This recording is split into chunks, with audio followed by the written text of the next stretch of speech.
Okay, Mr. Matern. I'm going to show you some yoga. I'm not going to do a sequence, but I'm going to try and show you poses, and then poses that I want you to learn how to do, and then I will put together like a 10 or 15 minute sequence for you tomorrow. I think this will work. We'll see. Put this down a little bit. Okay, never taught virtually, I guess. Doesn't work, does it? Okay.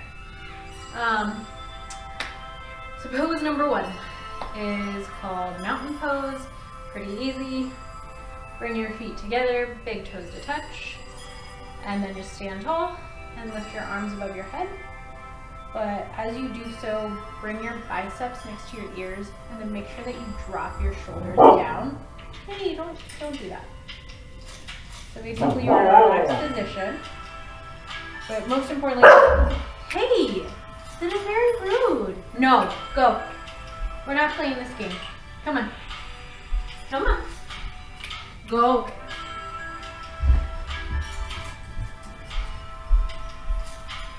Okay, so let's try that again. Mountain pose. Toes together. Inhale, you lift your arms to the sky, biceps into your ears, and make sure you drop those shoulders down so you don't create any of that tension in your back. And that is mountain pose. Forward fold. You can't fully see me, can you? Okay. Forward fold. From here, you bring your hands through your heart center, like you're praying, and then you will hinge from your hips and just dive forward.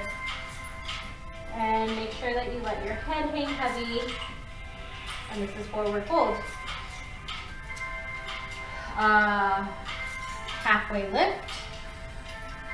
So from a forward fold, you want to take your palms, place them on your shins, push into your shins, and then lengthen your tailbone back. Press the top of your head forward, and then take your shoulder blades and squeeze them together. And you should have a flat back when you do this. So this is halfway lift. Let me think about this. Chaturanga.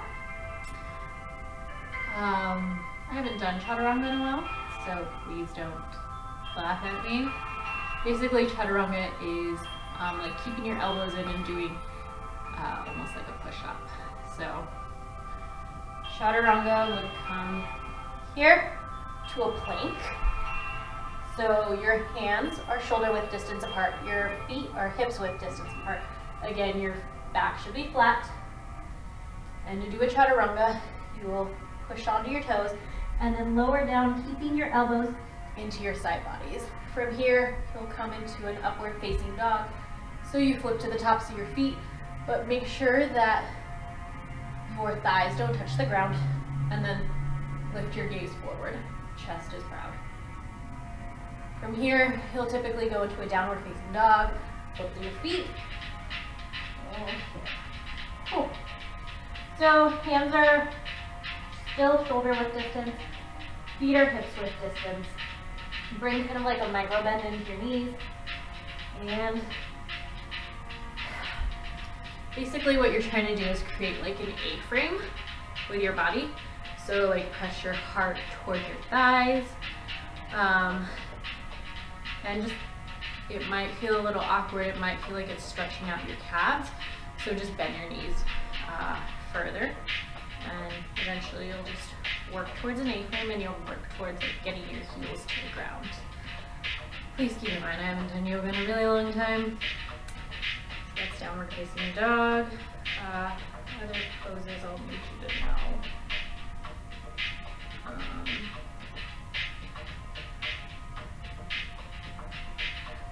Okay. So warrior 2. In a warrior 2, you will, let me think of which way I'm going to do this. Okay. You'll typically be coming from downward facing dog. You'll lift one heel, which I will cue, but you'll lift one heel. and then bring that heel straight forward, and then step it between your hands. And warrior two opens up like so. So your back foot will spiral, and your back foot should be, if you're using a yoga mat, your back foot would be parallel to the back of your mat. And then your heels should theoretically kind of be on the same lane.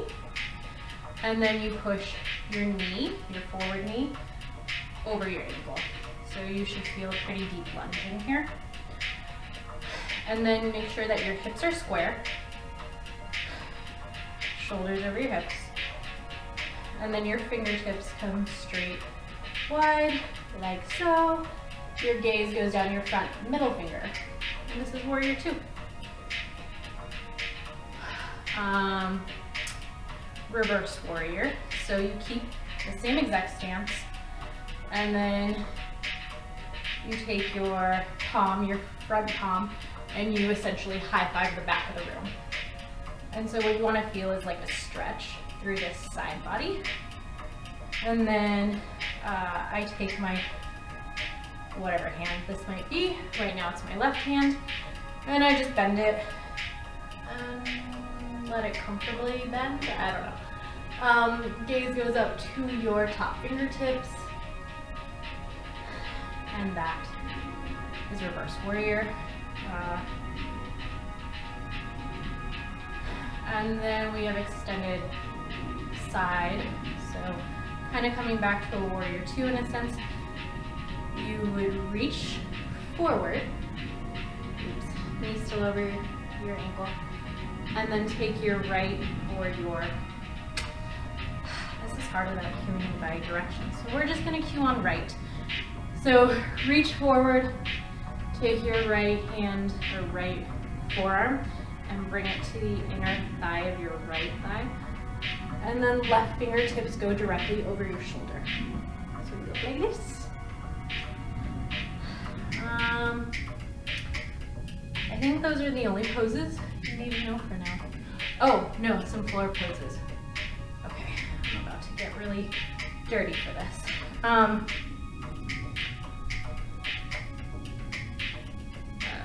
me think about floor poses really quickly.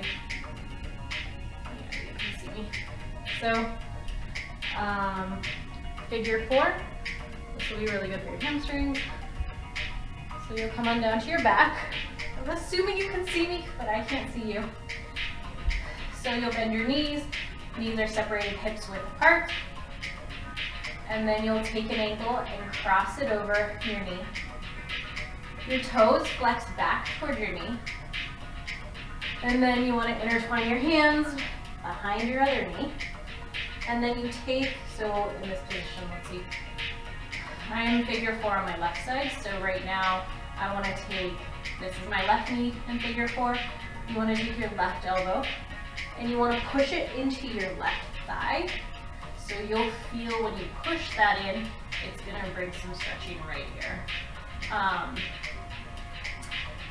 And then as you do that, you pull your knee toward your chest and continue to keep your feet flexed. That protects your knees. And that's figure four.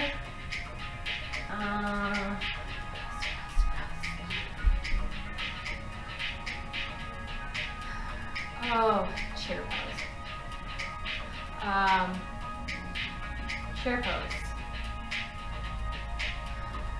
So, in chair pose, I can't remember if you have bad knees. I have bad knees, so if you don't have bad knees, you can take your feet to touch. If you do have bad knees, separate them out hips width distance. And it's exactly as it sounds. You are literally going to sit back as if you're sitting in a chair. So like so, and then draw your hands up, your biceps by your ears.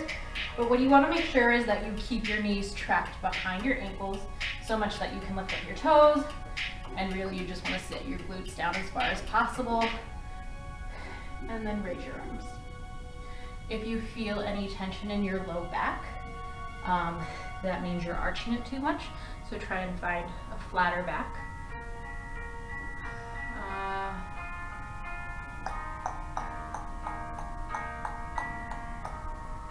I think that's it. That is all you need to know for now. Okay, thanks for watching.